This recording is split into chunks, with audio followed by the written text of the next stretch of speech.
everybody, it's Miss Kristen again. We are ready for our fourth installment of the World of Speech. I hope you guys are having a wonderful week. I can't believe we only have a couple more weeks of this. We're going to go somewhere obviously today. We will go somewhere next week, and then I am working on a field trip for the week that ends in the 22nd, which for a lot of us is our very last day of school for this year. With that being said, let's get started on our group for this week. Alright guys, these are the opening slides. They are always the same. We're going to take a look at our world from our backyard. We're going to take a look at social language, our hellos, thank yous, I'm sorries, and please. I found a folktale for us for a new country. And then finally we'll end with a game. This week we actually have two to take a look at. As always, we are a PBIS school, we are a PBIS home, so we look for you guys to be safe, responsible, and respectful.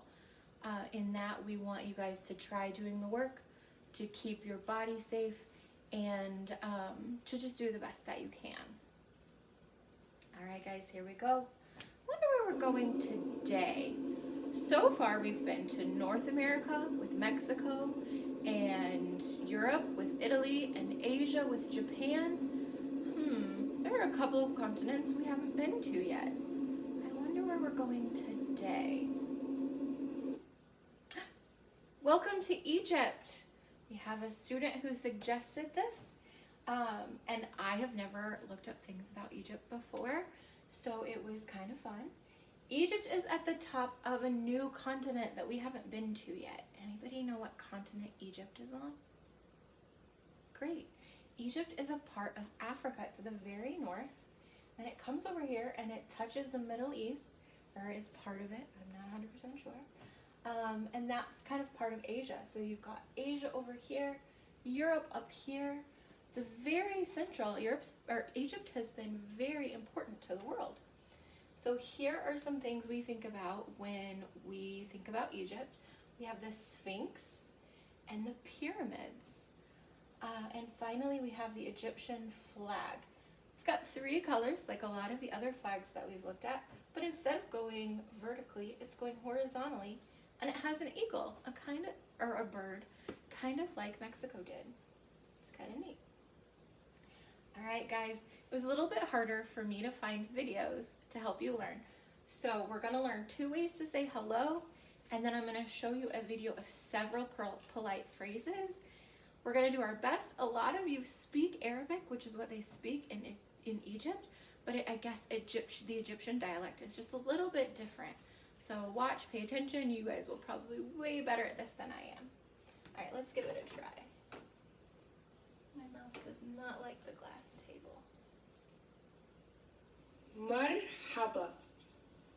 Marhaba. Marhaba is welcome. Ahlan. Ahlan means hi. Assalamu alaikum. Assalamu alaikum. Assalamu alaikum means peace be with Sabah. you. Those are kind of neat, huh? New ways to say hello, hi, and a greeting. Okay? What did you think? Very, very different, right? From the way that we've learned the other languages, but kind of like Japanese, they don't use our ABCs to write. So the words looked different. I'm sorry that went so quickly and you weren't able to see it. But it's beautiful. They write, in Japan, they write up and down. And in Egypt and other Arabic speaking countries, they write from right to left, whereas we write from left to right. This is really cool. Alright guys, now we're going to watch this video, just the first part of it, about politeness expressions in Arabic. So they talk about please, and they talk about how important it is. They talk about thank you, excuse me, and I'm sorry. Alright, we'll watch a quick bit of this. Whoops. Hopefully, hang on one second. Here we go. Assalamu alaikum. Hi everyone. Being polite is a very important attitude, and this is no exception in our countries. So in this video, we will learn the most used expressions to express politeness. So stay with me.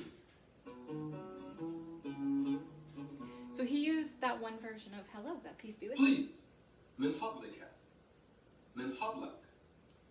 We usually say please in most of everyday life situations. Right? It's And really being important. polite and saying please is very important. It's taken by people really seriously, and it means much to them. So they Thank have you. men fadlaka, men Shukran. fadlaka. And now we have Shukran. shukran for thank We you. usually say thank you in both dialect and Arabic standard as shukran. They are the same. Excuse me. المعذرة. لو سمحت. When excuse me, like we talk about saying I'm And sorry المعذرة for is excuse me. standard Arabic. Usually we say لو سمحت بعد إذنك, or عذرا is also a way to say if you pardon me, or after your permission. And usually we say this in both standard Arabic and dialect the same way. Oh, sorry. لو guys. سمحت بعد إذنك. Sorry. Ah, there's our أنا آسف. Ana Asif is I'm أنا sorry. آسف. And usually we say أنا آسف in both standard and dialect. They are the They same. say it in both. In Egypt we also say the word معلش, meaning excuse me.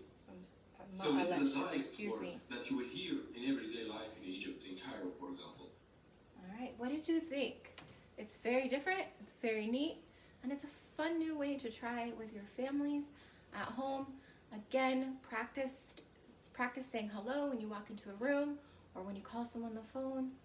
Practice I'm sorry when something goes wrong or when you need someone's attention. And practice please and thank you all the time. There are 1,000 reasons to say please and thank you every single day. All right, guys, our next story is a folk tale from Egypt thousands of years ago. Egypt is a very, very old country. And this story, like a lot of our other stories, is about a goddess, so a long time ago, and they believed that she was like a super magician, okay? And at first, I found a very long version of this, but then right before I did this video, I found a shorter one. So the story on the screen and the story that I'm reading won't quite match up. But I want you to listen to the story, and I'll ask some questions here. You can comment in either Remind or Google Classroom, or you can complete the quiz that I will attach with this. This is called Isis and the Seven Scorpions. If you don't know what a scorpion is, it is a very interesting little bug guy. He's got pinchers, kind of like a crab. He's got a long tail that comes up and circles around, and it's got a stinger in it, kind of like a bug. Or a bee, not a bug. All right, let's see. All right, so these are our scorpions. This is Isis. Here we go. This is Isis and the Seven Scorpions. Isis was a magician who used her awesome powers to heal the sick. One day she was traveling with 7 scorpions as her friends and companions and guards. She grew tired and asked a wealthy lady if she could rest at her house. The wealthy lady, who was frightened of the scorpions, said no and slammed the door. Uh-oh. How would you feel? You're tired, you're traveling, there's no hotels, nowhere else to stop. And you stop at a person who has plenty of room and they say no and slam the door in your face. Wonder what's going to happen. A poor lady who didn't have very much money, didn't have a lot of space, offered Isis and the scorpions a bed at her house. Well, look, somebody who doesn't have space offering, somebody who does have space not offering. Okay, let's keep going. So the 7 scorpions decide to teach the wealthy lady a lesson. So they're going to do something to her. 6 of the scorpions put their stings into the 7th. So this scorpion who only had 1 sting now has 7. And his name was Tefin. He crawled into the lady's house and he stung her son.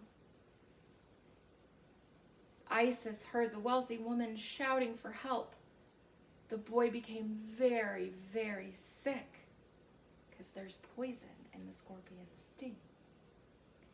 Isis held the boy in his arms and spoke a powerful spell which cured his illness. The boy lived, and the wealthy woman was so grateful that she gave away all of her riches to the poor. So she went from having all this money and all this space, and for love of her son and for being so happy that he was not sick anymore, she gave it all away to people who needed it. What do we think? Did we like that story? I like how it shows her appreciation. That was really how she said thank you to the goddess for saving her son. All right, guys, again, I can't see you. You couldn't answer questions while I was reading the story. So there is a quiz that will be attached in either Remind or your Google Classroom for you to take if you're not here to comment while you're watching this video with me. Oh yeah, one last thing, and maybe technically two. In ancient Egypt, kids loved to play. Oh. Anybody know what this game is?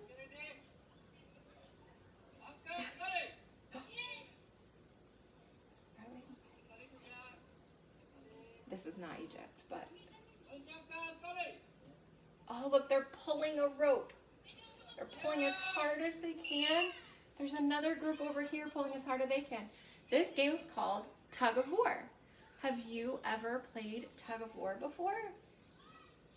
This game is pretty easy. See this line? You can put a ribbon in the middle of a rope and draw lines in the ground.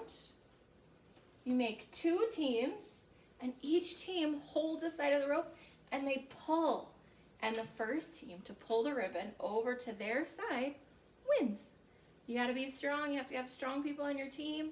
You gotta get your feet down in the ground and pull. So I have someone in my house who loves to play Tug of War. It's Penelope, who is also trying to get through the gate right now, if you can hear her. So Penelope loves to play Tug of War. So yesterday, we played a game of Tug of War.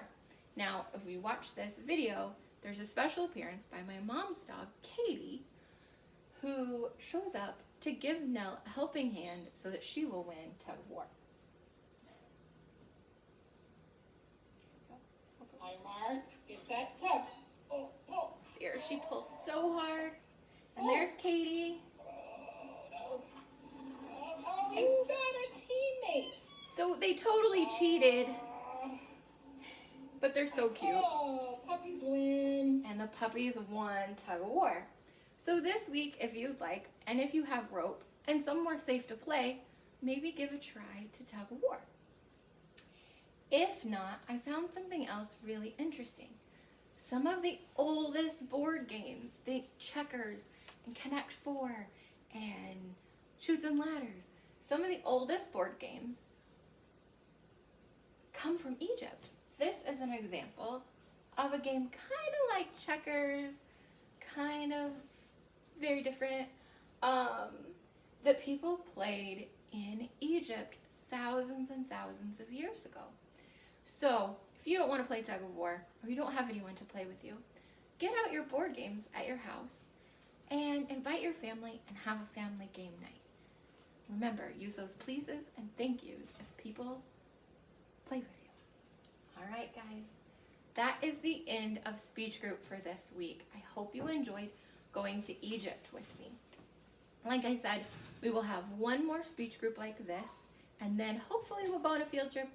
If not, I'll work something out that's a little bit fun. So be back here next week for your thing. In the meantime, practice your social words. Say hello, thank you, please, and I'm sorry, in any language that you want. Email me a picture of your quiz or complete it through the Remind app or Google Classroom and submit your form so I know how you did. And play some Tug of War or a board game. If you want, take a video, take a picture, submit it so I can see you guys' wonderful smiling faces. It's been a long time and I miss you. All right, everyone, have a lovely week.